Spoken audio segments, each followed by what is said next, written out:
मानव सुरक्षा में आज का हमारा विषय है मानव सुरक्षा का क्षेत्र और महत्व। तो चलिए बात करते हैं आगे। तो डॉक्टर महबूब उल हक ने मानव सुरक्षा की अवधारणा पर जोर दिया। उनके अनुसार निम्नलिखित 7 क्षेत्रों में मानव सुरक्षा की ज़रूरत पड़ती है। तो यही जो 7 क्षेत्र होंगे वो मानव सुरक्षा के अंदर आते हैं। तो इन्हीं 7 क्षेत्रों को क्यों चुना गया, क्यों इनकी ज़रूरत पड़ती है, इसी में हम बात करेंगे। तो सबसे पहला हमारा जो क्षेत्र है वो है आर्थिक सुरक्षा। तो देखिए, किसी भी टॉपिक को अगर आप मानव सुरक्षा के टॉपिक को अगर अभी आप अपनी करंट सिचुएशन से जोड़ कर देखेंगे तो आपको समझने में क्या है आसानी होगी। जैसे कि वर्तमान में लगभग 1/4 जनसंख्या आर्थिक दृष्टि से असुरक्षित है और यह समस्या केवल विकासशील देशों की नहीं है बल्कि विकसित और उन्नत देशों में भी है। आर्थिक असुरक्षा की स्थिति में राजनीतिक तनाव और हिंसा में वृद्धि हो सकती है, जिसका प्रतिकूल प्रभाव कानून व व्यवस्था पर पड़ता है। भारत में ग्रामीण निर्धनों को आर्थिक सुरक्षा देने के उद्देश्य से ही महात्मा गांधी राष्ट्रीय ग्रामीण रोजगार गारंटी योजना शुरू हो गई। तो देखिए, अगर आप अभी वर्तमान में सोचें तो देखो, हमारा कोविड लगा, लॉकडाउन लगा कोरोना की वजह से। तो ऐसे में क्या हुआ कि जब हमारे पास रोज़गार नहीं रहा तो हम लोगों के पास पैसे की कमी हुई। तो ये एक प्रकार का संकट है, तो एक तरह का आर्थिक संकट में ही आता है। तो बेरोज़गारी जो है, अगर रोज़गार के हमारे पास अवसर नहीं रहेंगे तो देश के अंदर बेरोज़गारी बढ़ेगी, युवा जो है बेरोज़गार हो जाएगा, तो आर्थिक स्तर पर जो आर्थिक तौर पर हमारे पास संकट बढ़ता है। तो ये आर्थिक सुरक्षा के अंतर्गत हमें जो होता है राज्य को रोजगार के लिए, तो भारत में इसने एग्जाम्पल दिया कि रोजगार प्रदान किए जाएं। उसके लिए क्या उसने शुरू किया, महात्मा गांधी राष्ट्रीय रोजगार गारंटी योजना शुरू की गई, जिससे लोगों को रोजगार मिले और इस आर्थिक सुरक्षा वाले खतरे से निपटा जा सके। दूसरा हमारे पास मानव सुरक्षा के अंतर्गत आता है खाद्य सुरक्षा। खाद्य सुरक्षा से तात्पर्य ये है कि सभी लोगों को सही समय पर एक निश्चित मात्रा में खाद्य की सुलभता भौतिक आर्थिक दोनों सुलभता से है। खाद्य की समस्या उसका भौतिक वितरण तथा गरीब समुदायों की क्रय शक्ति में कमी होना विकासशील देशों की प्रमुख समस्या है। इस समस्या के समाधान के लिए जरूरी है कि एक न्यूनतम आय की सुलभता सुनिश्चित की जाए। खाद्य सुरक्षा के लिए आर्थिक सुरक्षा का दिया जाना अत्यंत आवश्यक है। भारत जैसे विशाल देश में इस कोशिश के लिए विशेष निधि की ज़रूरत है, जहां असमानता की बड़ी खाई ने इस समस्या को और गंभीर बना दिया। समाज के एक वर्ग के पास पेट भर खाने के लिए भोजन नहीं है, जबकि दूसरा वर्ग फिजूल खर्ची करता है। गांधी जी ने कहा है कि प्रत्येक व्यक्ति की आवश्यकताओं के लिए उपलब्धता है, किंतु प्रत्येक व्यक्ति के लोभ के लिए नहीं।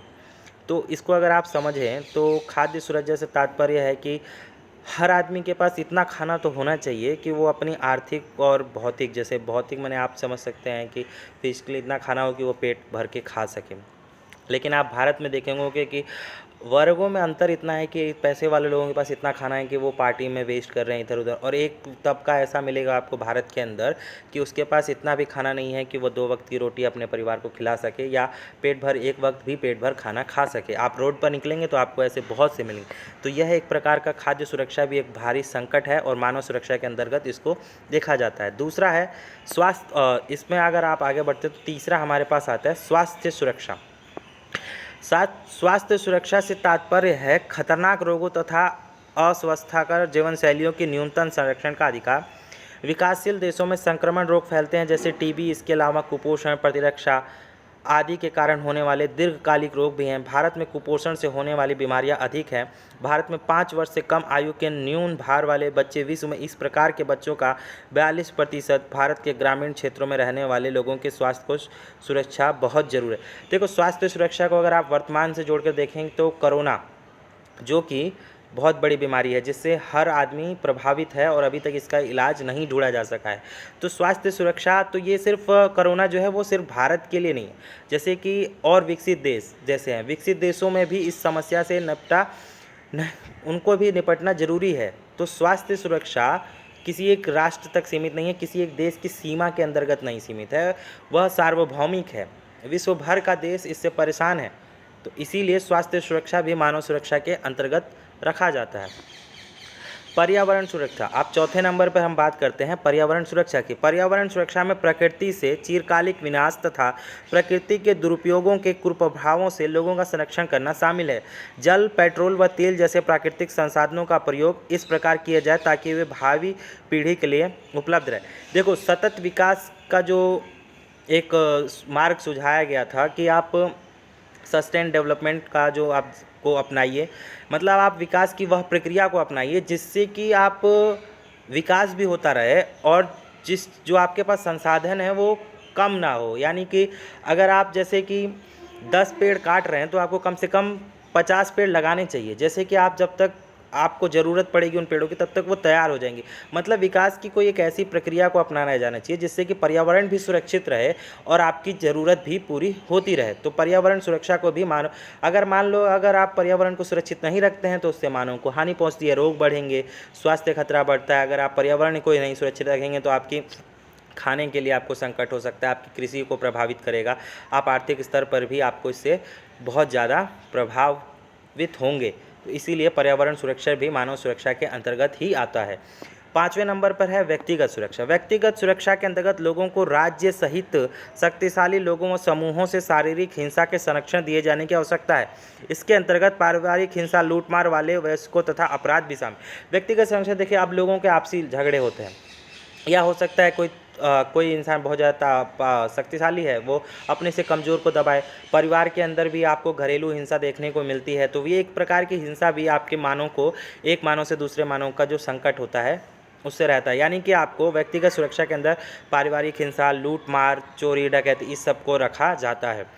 अब आता है सामुदायिक सुरक्षा। 6ठे नंबर पर हमारे पास है सामुदायिक सुरक्षा। सामुदायिक सुरक्षा से तात्पर्य ऐसी व्यवस्था से है जिसके अंतर्गत परंपरागत संबंध व मानवीय मूल्यों की क्षति से पैदा होने वाली अशांति से समाज को संरक्षित रखना। जैसे कि दंगे फैलाने वाले अत्याचारी, बहुसंख्यकों से अल्पसंख्यक, छोटे सजातीय तथा नस्लीय समूहों, दुर्बल समुदायों व देसी लोगों की सुरक्षा प्रदान। देखिए, अब समाज के अंदर कुछ तबका बहुत ज़्यादा शक्तिशाली है, कुछ दबे हुए हैं, कोई ऊंची जात का है, कोई नीची जात का। इस तरह के लोगों को, मतलब कोई बड़े लोग छोटे लोगों को दबा रहे हैं। तो इस तरह की जो कुरीतियाँ रही हैं पहले से, जैसे कि छोटे तबकों को दबा दिया जाता था, उनसे छोटे मोटे काम कराए जाते थे, उसको ज़बरदस्ती कोई काम कराया जाता था कि आप छोटे कुल से आ रहे हैं, आपको काम करना पड़ेगा। तो इस चीज़ को भी रोका जाना चाहिए। समुदाय में होता है जो समाज के अंदर, उसको सामुदायिक, जो एक तरह से आप किसी का दमन कर रहे हैं, आप किसी को शोषित कर रहे हैं, तो वो अच्छा नहीं है, उसको भी सामुदायिक सुरक्षा के अंदर रखा जाता है। हमारे पास अंतिम और रास्ता है हमारे पास राजनीतिक सुरक्षा।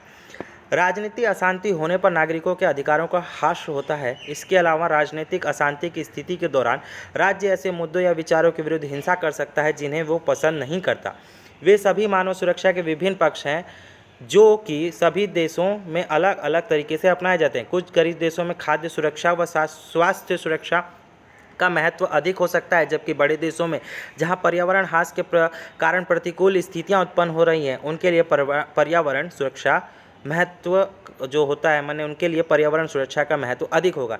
यहाँ कुल मिलाकर यह कहना चाहता है कि राजनीतिक अशांति होने के कारण जो देश के नागरिक हैं उन पर भी समान प्रभाव पड़ता है। मान लीजिए कोई देश है, वहाँ पर खाद्य सुरक्षा नहीं है, लेकिन हो सकता है कि पर्यावरण के कारण उसके वहाँ पर सुरक्षा अधिक है, वहाँ पर पर्यावरण अच्छा ना हो, ठीक है, तो वहाँ पर भी खतरा है। अगर आप पर्यावरण सुरक्षित नहीं रहेगा तो उससे उसके देश पर प्रभाव पड़ेगा, वहाँ के मानव पर प्रभाव पड़ेगा। तो अलग अलग देशों के अंदर अलग अलग स्थितियाँ हो सकती हैं, लेकिन खतरा बना रहता है। तो इसके लिए सामूहिक तौर पर हमें प्रयास करने चाहिए। तो कुल मिलाकर हमारे पास आपने देखा कि ये 7 खतरे हैं जो सुरक्षा के अंदर हम रखते हैं। तो एक बार दोबारा से देख लिया जाता है कौन कौन से हैं।